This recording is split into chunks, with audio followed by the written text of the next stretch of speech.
많이 있었지만은 또 결코 쉽지 않은 길이었다는 사실을 우리 성도님들 다 잘 아실 겁니다. 때로는 광야의 메마름을, 또 때로는 거센 풍랑을 다 겪으며 헤치며 오늘까지 왔습니다. 그 모든 순간 주님께서는 신실하게 우리와 함께 하셨고 우리 교회를 붙들어 주셨습니다. 오늘 그 은혜에 감사하면서 동시에 앞으로 우리 교회가 나아가야 할 길을 주님 말씀 앞에서 한번 확실하게 다짐하고자 합니다. 오늘 말씀해 보니까 예수님께서는 베드로의 그 신앙 고백 위에서 이렇게 선포하십니다. 내가 내 교회를 세우리니 음부의 권세가 이기지 못하리라. 내가 내 교회를 세운다고 하셨습니다. 교회의 주인은 저와 여러분이 아니죠. 사실 이 교회에 늘 상주하고 예배하는 사람들이 우리들이기 때문에 마치 우리 가정에, 우리 아파트에, 우리 주택의 주인이 우리들인 것처럼, 이 교회의 주인이 우린 것처럼 생각할 때가 많이 있지만 그렇지 않습니다. 교회를 세우시고 자라게 하시는 분은 바로 우리 주님 되시는 예수 그리스도 한 분이십니다. 그렇다면 우리 주님께서 세우기 원하시는 교회가 어떤 모습일까? 저는 오늘 그 이야기를 잠시 여러분과 나누고자 하는 것입니다. 41주년을 맞아서 주님이 기뻐하시는 교회의 그 세 가지 모습, 그것을 성경 전체를 통해서 살펴보고 오늘 우리가 가져야 할 비전이 무엇인지를 새롭게 하고자 합니다. 오늘 말씀 가운데 주님의 몸된 교회를 주와 함께 세워가기로 작정하는 복된 시간 되기를 주님의 이름으로 축복합니다. 첫째로 주님이 세우기 원하시는 교회는 하나님을 뜨겁게 사랑하는 교회입니다. 한번 따라해 볼까요? 하나님을 사랑하는 교회.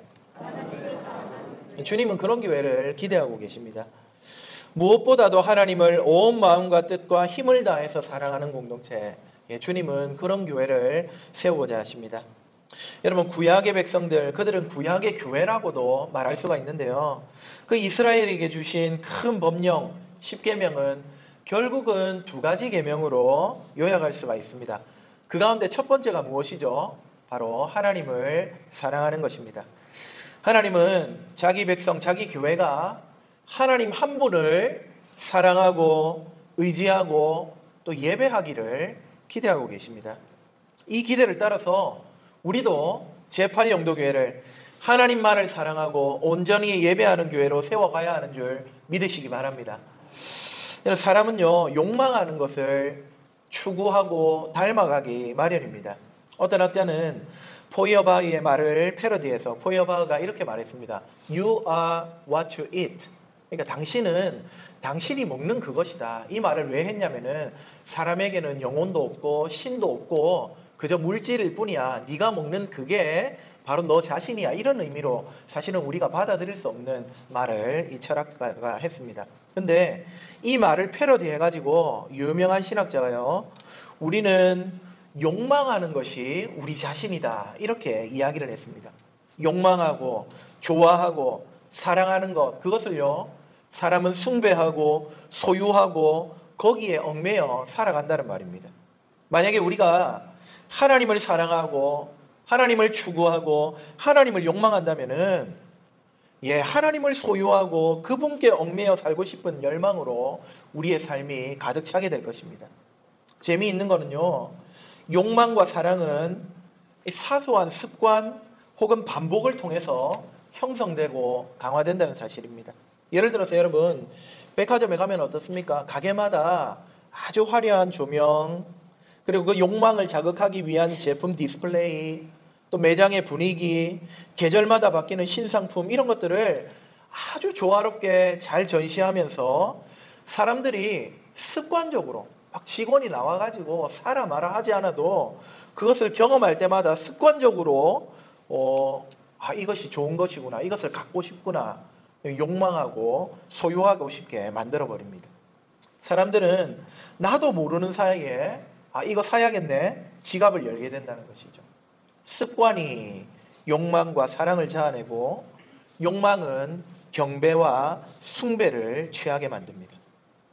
하나님 사랑하는 것도 마찬가지입니다. 하나님 사랑하는 일은요, 어느 날 갑자기 성령의 은혜가 임해가지고 은사를 받아가지고 태도가 180도 돌변하는 그런 식으로 완성되지 않습니다. 물론 그렇게 다이나믹하게 하나님을 만나고 삶이 변하는 사람도 있지만은 대개의 경우는요, 아주 천천히 하나님 사랑, 하나님 예배가 형성되어 갑니다. 매주 접하는 습관, 늘 하던 그 일이 우리에게 하나님을 욕망하게 하고 사랑하게 하고 그분에게 얽매이게 하고 그분을 따르게 만든다는 말씀입니다. 그러면 늘 하는 어떤 습관이 우리에게 하나님을 욕망하게 만들까요? 하나님을 사랑하게 만들까요? 그 습관은 다름 아니라 예배입니다. 매주 똑같은 시간 습관적으로 참여하는 예배를 통해서 우리는 나도 모르게 하나님을 욕망하고 사랑하고 예배하는 존재로 살아가게 되는 것입니다. 그래서 여러분, 하나님을 사랑하는 교회란 하나님을 온전히 예배하는 교회라고 말씀드릴 수가 있습니다. 바로 이러한 원리를 따라서 저는 우리 교회가 하나님을 전심으로 온 마음을 다해 또한 아름답게 예배하는 교회가 되기를 소망하고 있습니다. 제가 우리 교회 부임하고 가장 먼저 신경 썼던 부분이 다름 아니라 예배였습니다. 보통의 목회자가 담임 목사로 부임을 하면은요, 통계적으로 가장 많이 하는 사역 중에 하나가 예배당을 리모델링하는 일입니다. 여러분, 건물이 새로워지면은요, 사람 마음가짐도 새로워지고, 목사님이 새로우니까 뭔가 큰 변화가, 눈에 보이는 변화가 일어나네, 사람들이 좋아할 수 있기 때문입니다. 리모델링 자체가 나쁜 건 아닙니다. 하지만 저는 생각할 때 하나님이 기뻐하시는 교회, 주께서 내가 내 교회를 세우겠다고 하셨을 때 그분이 가장 먼저 세우기 원하는 부분은 하나님을 사랑하도록 하나님을 잘 예배하는 예배에 포커스가 있다고 생각을 했습니다. 그렇기 때문에 그럼 제가 와서 제일 먼저 한 일이 이 강단을 새롭게 정비하는 일이었죠. 여러분 보시다시피 여러분 앞에는 성찬상이 있습니다. 성찬상 위에는 세례반과 성찬기가 있습니다. 무슨 말입니까? 하나님께서 우리를 거듭나게 하시고 자기의 잔치상으로 우리를 초대하셔서 먹이시고 입힌다는 사실을 교회에 올 때마다 습관적으로 보면서 하나님 우리의 구원자시고 우리를 먹이시고 입히시는 분이구나 깨닫게 하기 위해서 습관적으로 배우고 하나님을 사랑하게 하기 위해서 이 모든 은혜가 하나님의 말씀으로부터, 이 강단이 제일 가운데 있지 않습니까? 말씀으로부터 이 모든 은혜가 흘러나오는구나. 그리고 말씀과 성례, 이 은혜의 방편들이 교회를 지탱하는 중요한 기둥들이구나 하는 것들을 보면서 이러한 은혜를 주시는 하나님께 감사하도록 하나님을 예배하도록 기대했기 때문에 이 예배당 가운데 이 강단을 가장 먼저 손을 본 겁니다. 뿐만 아니라 예배 순서도 조금 달라진 부분들이 있습니다. 여러분, 우리가 예배를 시작할 때에 예배 부름이라고 하는 부분이 있습니다. 그 밑에 보시면은 보툼이라고 영어로 써져 있는데 영어가 아니고 사실은 라틴어입니다. 왜 이 예배 부름을 항시 똑같은 모양으로 하나님의 이름이 우리의 도움이라고 고백하면서 나갑니까?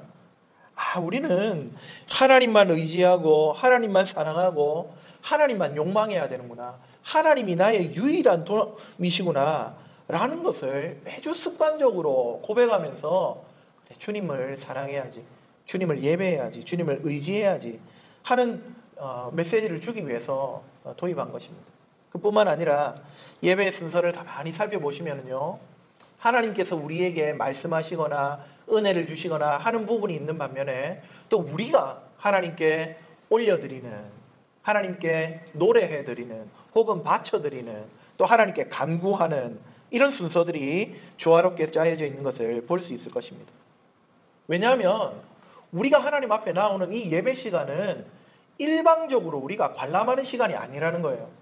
하나님 실제로 두세 사람이 모인 이곳에 함께 하시면서 우리와 상호간에 소통하시면서 쌍방간에 하나님은 은혜를 주시고 우리는 그 은혜에 반응하는 시간이라는 사실을 말씀드리고 나타내고 싶어서 이 쌍방의 언약적인 예배. 여러분, 언약이 뭡니까? 약속하는 거잖아요. 혼자서 약속할 수 있습니까? 그렇지 않죠. 예배가 언약적입니다. 무슨 말입니까? 하나님 오셔서 약속해 주십니다. 너희는 내 백성이야. 너희는 내 자녀야. 너희는 내가 구속한 자들이야. 그럼 우리는 하나님 앞에 반응하는 겁니다. 하나님 감사합니다. 하나님을 위해 살겠습니다. 이렇게 예배가 살아있는 하나님과의 교제의 시간임을 나타내기 위해서 이 예배의 순서 하나하나가 잘 그렇게 짜여진 것입니다. 구경꾼이 아니라 직접 대면하고 참여하는 시간이라는 것이죠. 뿐만 아니라 여러분, 축도할 때는 제가 눈을 뜨는 것이 좋다고 말씀을 드렸습니다. 왜 그렇습니까? 예배 시간에 하나님은 우리에게 실제로 복을 주시고 그분이 승천하실 때 드셨던 그 손을 여전히 내리지 않고 우리에게 삼위 하나님의 복을 주시면서 이 땅을 살아갈 수 있도록 하시는 분이기 때문에 그 눈으로 보고 확인하고 확신하고 세상으로 나아가라고 제가 말씀을 드리는 겁니다. 이처럼 예배의 그런 작은 습관들을 통해서 하나님 우리와 함께 하시는구나. 우리는 하나님 사랑해야 되는 거구나. 배울 수가 있는 것이죠. 그뿐입니까? 그럼 성찬의 횟수가 증가했습니다. 중요한 절기 때마다 또 매 짝수달마다 하나님 앞에 나와 주님이 베풀어 주시는 이 상으로 나아갑니다. 우리가 살아가는 세상이 만만치가 않잖아요. 원수들이 늘 우리 앞에서 득세하면서 죄와 사망과 세상이 우리를 삼키려 할 때에 시편 23편의 말씀처럼 원수가 보는 앞에서 보란 듯이 승리의 잔치상을 차려주시는 하나님의 은혜를, 예수 그리스도의 사랑을 여기서 맛보고 세상으로 나가도록 여러분 예배가 우리에게 교훈하고 가르쳐주고 있는 거예요. 그렇게 먹이시는 하나님을 경험할 때마다 하나님 사랑해야 되는 거예요. 하나님이 우리 먹이시는 분이시구나. 하나님이 우리를 세상에서 이기게 하시는 분이구나. 배우면서 나아갈 수가 있는 것이죠. 또 여러분 배움이 있는 오후 예배 우리가 시행하고 있습니다. 여러분 예배 가운데 가장 클라이막스라고 할 수 있는 부분은 당연히 말씀이 선포되는 설교 시간입니다. 그 말씀을 더 깊이 이해하고 하나님이 어떤 분인지 더 알아서 이렇게 놀라운 하나님 우리가 사랑해야지. 여러분 그런 목적으로 오후 예배를 배움이 있는 시간으로 진행하고 있는 것 아닙니까? 그 시간을 통해서 우리는 성경 전체를 이해하는 안목을 얻을 수 있도록 배웠습니다. 또 우리의 신앙 고백인 사도신경도 공부를 했고요. 또 우리의 삶의 지침인 십계명도 살폈습니다. 뿐만 아니라 세가족 교육을 통해서 신앙과 교회 생활의 기초를 다시 한 번 더 다지는 시간을 갖기도 했던 것이죠. 이뿐입니까? 강단 교류하면서 다른 교회 목사님들 초청해서 다양한 말씀의 이 만찬을 즐겼고요. 또 기도회는 어떻습니까? 수요일 저녁에 우리 아래 교육관에서 우리끼리 박수 치면서 찬송하고 기도하던 때가 불과 얼마 전입니다. 그런데 정말 하나님께서 은혜 주셔가지고 이제 본당에서 고신대학교 학생들 함께하면서 그 친구들이 찬양도 잘 준비해 와가지고 정말 뜨거운 가슴으로 감사하며 박수치며 그렇게 어우러져 은혜의 용광로를 경험하고 있지 않습니까? 이 모든 일들이, 이 모든 예배와 관련된 변화들이 하나님을 사랑하게 하기 위한 우리의 노력이라는 것입니다. 말씀드린 대로 이 모든 변화와 노력은 단 하나의 목적을 향하고 있습니다. 우리 모두가 하나님을 더 깊이 알고 더 뜨겁게 사랑하는 것입니다. 그래서 앞으로는 더욱 이 예배를 은혜롭고 또 예배의 은혜가 주중 삶으로 이어질 수 있는 방안을 우리가 이제부터는 더더욱 고민하고 모색해야 할 것입니다. 주일에만 설교 듣고 끝이 나는 것이 아니라 주중에도 어떻게 하면 이 말씀을 묵상하고 적용하며 살아갈 수 있을지를 고민하고 있습니다. 또 보다 아름답게 찬양할 수 있도록 우리 찬양팀을 어떻게 정비할 수 있을까?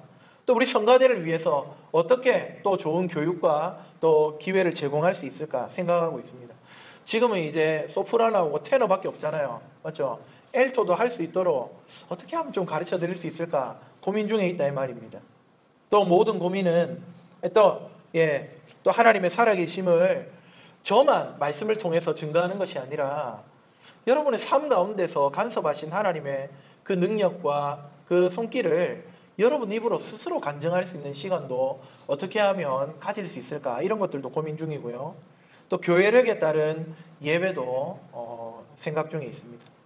여러분 이 모든 고민은 결국은 하나님을 사랑하는, 하나님을 예배하는 그런 교회를 세우고자 하는 주님의 뜻을 받드는 일인 것이죠.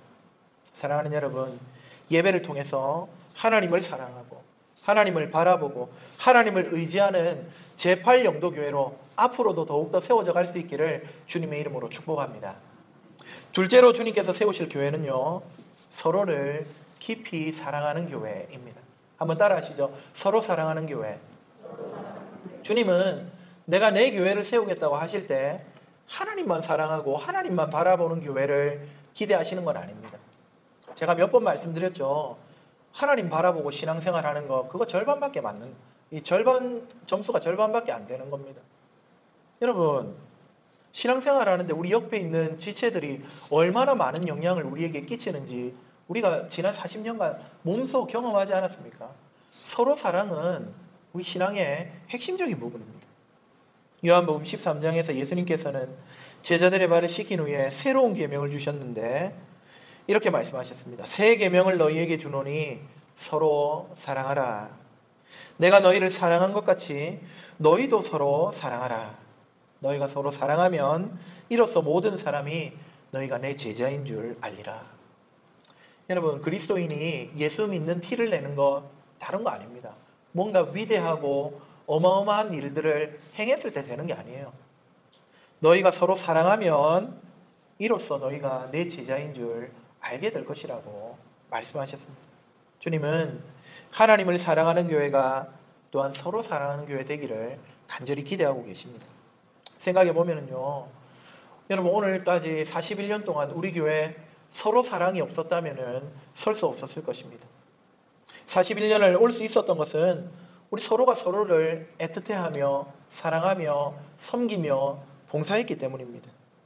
매주 여러분 묵묵히 교회를 청소하는 손길이 있기 때문에 여러분들 주일에 교회 올 때마다 쾌적한 환경에서 주님을 예배할 수가 있습니다. 또 우리 주일마다 따뜻한 밥과 또 국을 준비하는 우리 성도들의 헌신 덕분에 저와 여러분 한 끼 해결하는 정도가 아니라 그 식사를 통해서 우리가 같이 밥 먹는 사람들이구나, 한 식구구나, 한 가족이구나 확인하며 살 수가 있게 된 겁니다. 또한 여러분 우리 교회가 다음 세대를 많이 사랑했습니다.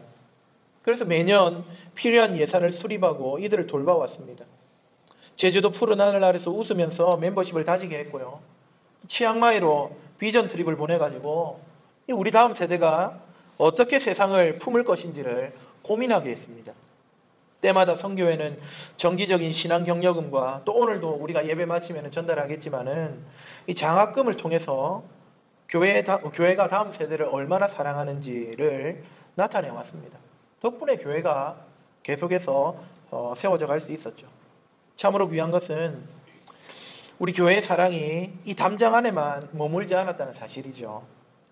두서없이 제가 기억대로 나는 대로 얘기해 보자면요, 올 초에는 여러분 우리가 40년 만에 처음으로 시차례를 섬기면서 지역교회를 섬겼습니다. 또 늘 우리 안으로만 향하던 눈을 이웃교회로 돌린 그런 순간이었죠. 또 그 전에는 재작년이었던 걸로 기억나는데 갑작스러운 수해로 모든 것을 잃었던 오천 영광교회를 도왔고요. 또 머나먼 땅 터키에서 지진 때문에 신음하는 이들을 위해서 기도하면서 우리가 할 수 있는 대로 도움의 손길을 내밀었던 기억도 납니다. 또 여러분 울산에서 교회를 개척하는 그 동역자, 우리 교회 제가 부임하고 첫 해 설립 기념주일에 오셔서 설교했던 김관성 목사님, 그죠? 그 낮음당 교회 개척하는데 우리가 그 동역자를 응원하면서 선뜻 개척 자금을 보냈던 거 기억나십니까? 또 우리 곁에 작은 자들, 파랑새 아이들, 이 친구들, 그들의 손을 잡아주었고 뿐만 아니라 여러분 탈북 학생들의 손을 우리가 잡았던 기억도 있습니다. 천안에 있던 그 드림학교를 위해서 긴급으로 선교 자금을 구제금을 보냈던 기억이 있습니다. 또 이제는 정례화되려고 하는 인도네시아 이주민 교회와의 연합 예배 어떻습니까? 국경과 문화를 넘어선 하나님의 사랑이 무엇인지를 우리가 서로에게 베푸는 행하는 생생한 현장이었지 않습니까? 사랑하는 성도 여러분, 이 모든 일들은 우리가 특별히 착하거나 능력이 많아서 했던 것은 아닐 것입니다. 우리가 먼저 받은 주님의 사랑이 있었기 때문에 너무나 자연스럽게 그 사랑을 흘려보내는 것에 지나지 않았습니다. 저는 바라기를 앞으로 우리 교회가 서로에게, 이웃에게, 또 세상에게 더 너그러운 교회로 세워지기를 간절히 바랍니다. 성도 간의 허물은 사랑으로 덮어주고 이웃의 아픔에는 더 민감하게 반응하면서 그렇게 우리의 시간과 재물을 주님과 이웃을 위해 기쁨으로 내어놓는 교회, 여러분 생각만 해도 아름답지 않습니까? 그래서 세상이 우리를 보면서 야, 저 사람들 정말 예수님의 제자들이구나. 서로 사랑하는 거 보니까 예수님 잘 믿는 사람들이구나. 우리의 서로 사랑을 보면서 그렇게 감탄하게 만드는 그런 교회로 세워지기를 간절히 바랍니다. 주께서 교회를 세워가실 때 이렇게 서로 사랑하는 우리 안에서와 또 세상을 향해 사랑을 나타내 보이는 그런 교회로 더욱 세워져 가기를 주님의 이름으로 축복합니다. 마지막 세 번째로 주께서 세우실 교회는 미래를 준비하는 교회입니다. 따라하시죠. 미래를 준비하는 교회. 맞습니다. 주님은 이 교회가 미래를 향해 담대히 나아가며 씨를 뿌리기를 기대하고 계십니다. 느헤미야를 생각해 보십시오.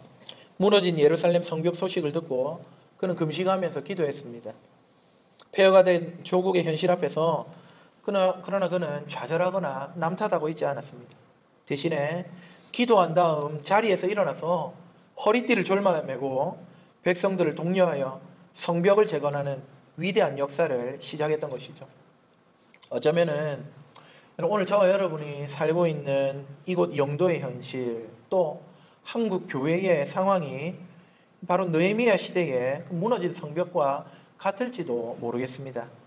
인구는 줄고 있고 다음 세대는 교회를 떠나고 있고 도시는 소멸 위기에 있고 세상은 더 이상 교회를 희망이라 말하지 않고. 근데 여러분, 우리가 당황해하고 있는, 그래서 머뭇거리고 있는 이 순간에도요, 이 성벽의 틈은 계속해서 벌어지고 있습니다. 그렇기 때문에 우리는 느헤미야처럼 안타까운 현실을 직시했다면은 이제는 그 즉시로 미래를 향해 거룩한 책임감을 갖고 일어서야 하는 것이죠. 그래서 저는 오늘 우리 교회의 미래를 위한 방향을 한 가지 말씀드리고자 합니다. 우리 제8영도교회는 앞으로 더욱 철저하게 다음 세대의 편에 설 것입니다. 저는 앞으로 이전보다 더더욱 다음 세대와 친하게 지낼 거고요. 다음 세대에 편들 겁니다. 혹시 이 말이 앉아 계신 우리 연로한 성도님들께 서운하게 들릴지도 모르겠습니다. 그러나 여러분, 다음 세대가 없으면 교회도 없습니다. 교회의 가장 위대한 사명은 계속해서 끊어지지 않고 복음과 신앙이 전수되는 그것입니다.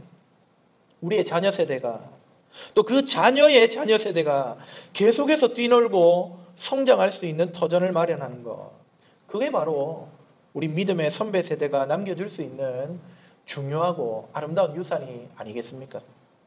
아시다시피 우리 교회는 오후 예배가 여러분 학기제로 운영이 되고 있잖아요. 어떤 분은 교회가 왜 오후 예배를 안 드리지, 이 말씀을 하시는 것을 제가 들었습니다. 아마 이해하기 어려우실 거라는 사실을 저도 이해합니다.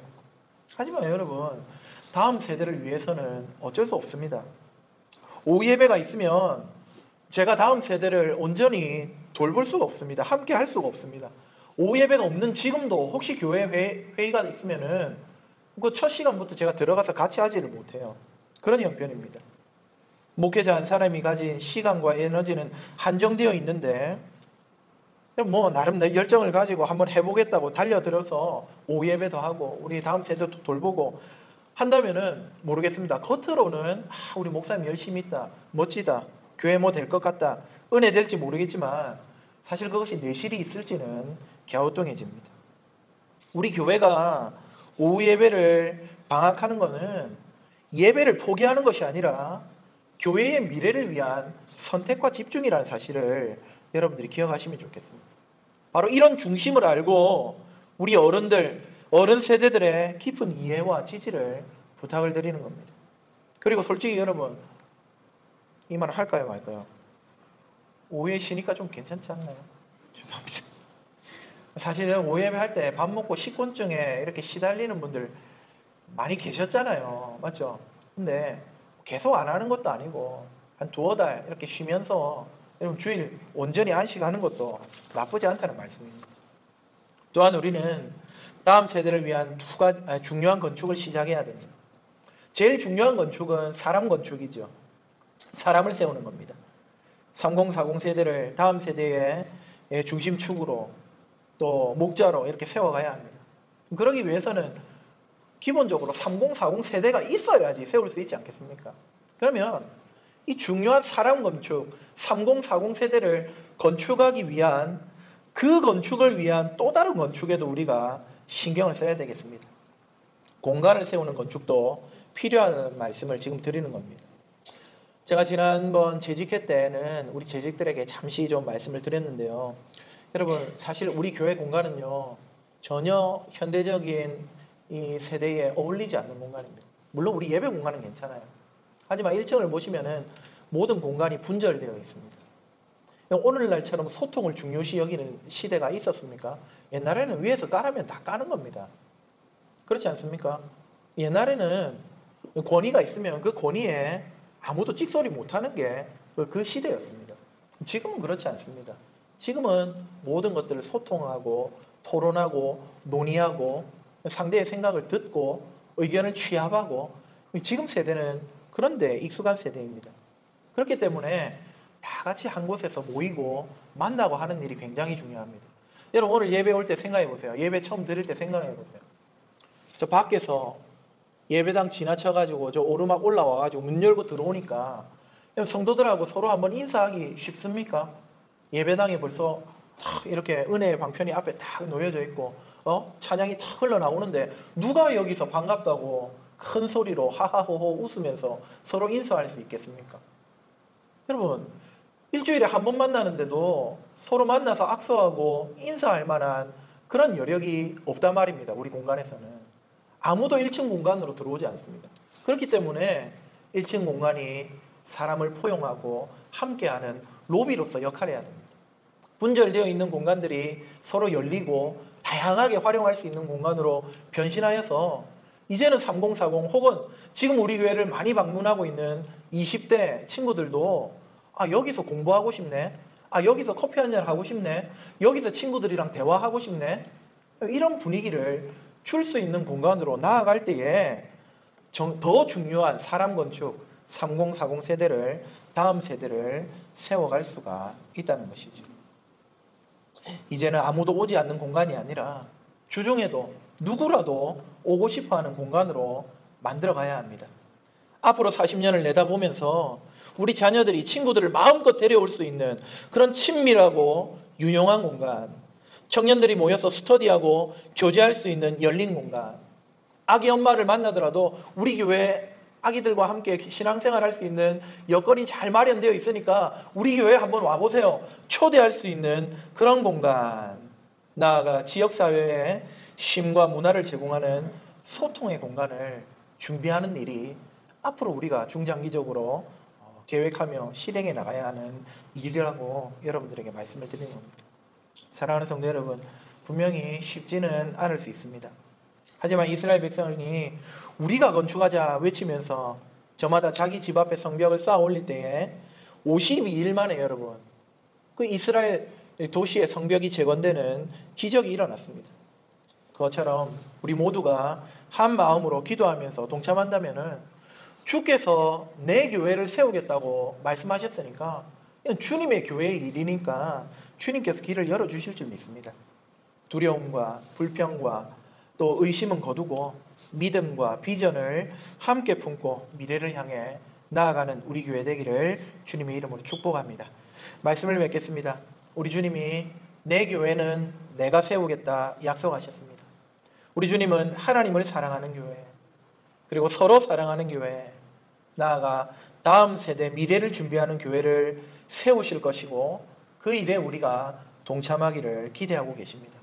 우리는 연약하지만 위대하신 주님을 기억하면서 주께서 세우실 것을 바라보면서 앞으로의 역사를 써내려가는 복된 우리 제8 영도교회 성도님들이 다 되시기를 주님의 이름으로 축복합니다. 아멘.